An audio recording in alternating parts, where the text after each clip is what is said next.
When it comes to electric car charging, there are a lot of huge numbers being tossed around, but how much money is truly required? The critics are divided on the quantity, but they're almost unanimous in their belief that the federal government's commitment to electrifying America is insufficient. Even worse, they argue, is that the money would have to be shared between refueling with hydrogen, propane, and natural gas. Throughout today's video, we'll talk about how infrastructure and a tax rebate might have an impact on Lucid in both the near and distant future, so stay tuned for that. Welcome back to New Vehicle Media, your go-to channel for EV stock. Quick reminder that subscribing's free and liking the video helps YouTube suggest similar videos. Comments are loved and featured in upcoming videos. Infrastructure issue. Companies that manufacture charging equipment for electric vehicles may have been underserved by President Joe Biden's bipartisan infrastructure bill, but their prospects remain bright even in the absence of government support. To help with the development of EV infrastructure, Biden pledged $174 billion. This included money for public charging stations, consumer tax rebates for American-made EVs, as well as an agreement to electrify the government's fleet.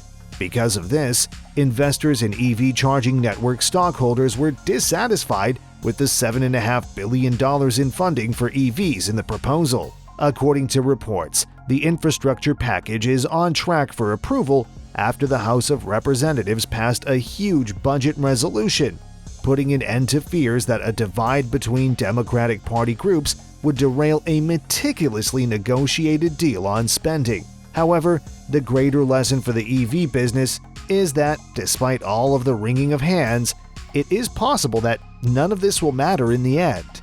It seems likely that the companies will be able to thrive without the assistance of the government. Regardless of whether or not legislation is implemented, the vehicle industry is headed toward electrification. Until recently, many experts felt that the United States would be required to assist in the development of infrastructure for an electric vehicle world.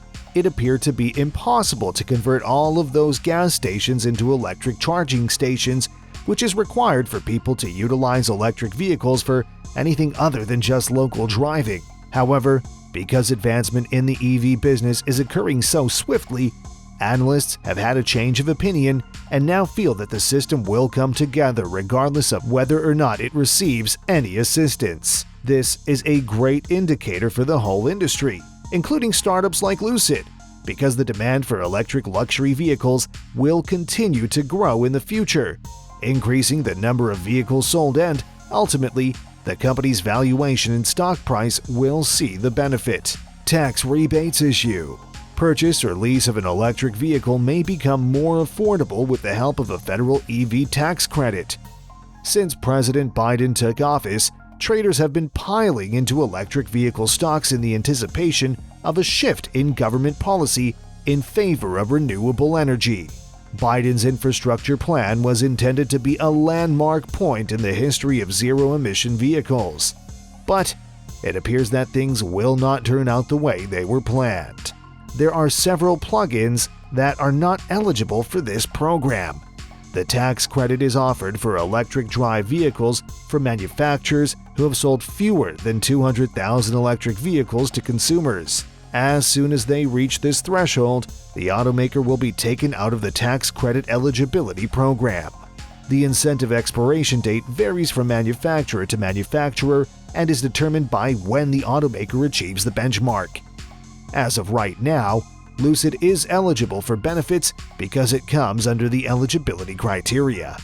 But once the sales threshold is reached, the tax credit will be reduced by half for the next 2 quarters, followed by a 25% reduction for each of the following 2 quarters after that. Electric vehicles manufactured after the end of the phase-out period are no longer eligible for a federal tax credit. This is why there are no incentives available for electric vehicles from Tesla or Chevrolet. Tesla was the first company to reach the 200,000 unit sales barrier, which it accomplished in July 2018, while General Motors achieved the milestone in the 4th quarter of 2018. Although no other businesses have yet reached the point when their EV tax credits will be phased out. The Senate infrastructure bill might eliminate the 200,000 electric vehicle limit.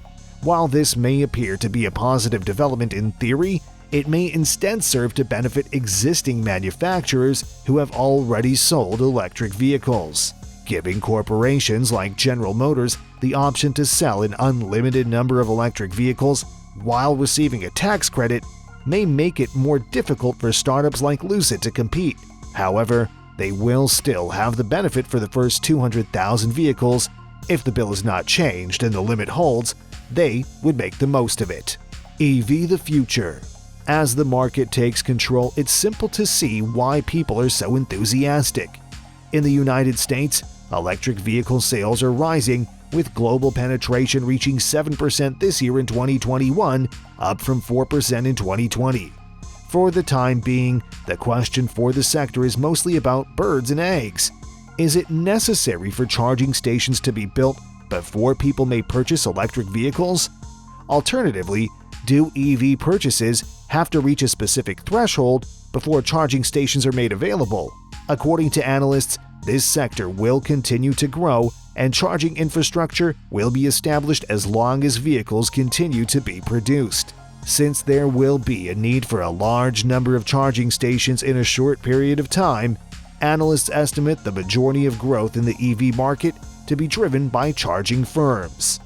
This provides an opportunity for those who enter the race early to stake a claim. Risk abounds with so much ambiguity surrounding EVs. EV stocks are well known for having extremely high valuations. For example, Tesla is worth more than the whole automobile industry in the United States combined.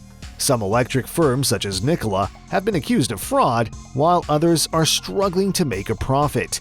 Toyota Motor Corporation CEO Akio Toyoda has criticized the excessive hype surrounding electric vehicles and stated that many advocates are failing to take into consideration the carbon dioxide emitted by the generation of electricity, as well as the costs associated with transitioning away from traditional vehicles.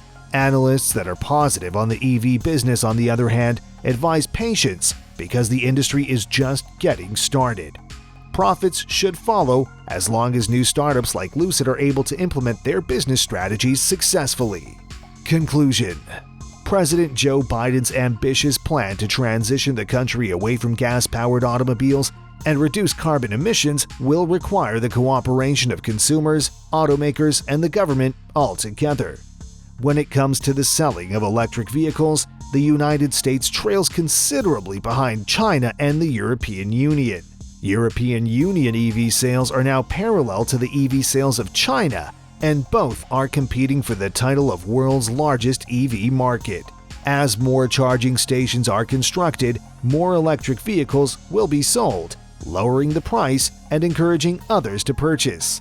The adoption curve will become steeper as a result of this momentum. The government infrastructure bill for establishing public charging stations will be unfavorable to EV charging companies, but beneficial to EV manufacturers in the long run because they will not be required to invest a significant amount of capital in charging stations. While the tax rebate may be beneficial to companies such as Lucid in the short term, both are beneficial to the EV sector. What are your thoughts? Do you agree that this infrastructure will provide Lucid with both short and long-term benefits? Let us know in the comments section. It's 517 miles on a single charge that gets George's attention. It should come as no surprise that numbers like these will garner attention, especially given the fact that range anxiety is one of the most common issues customers have with EVs. That should wrap things up for today. Keep in mind that subscribing is still free and liking helps YouTube recognize your preferences. Thanks for taking the time to watch, and I look forward to seeing you in the next one.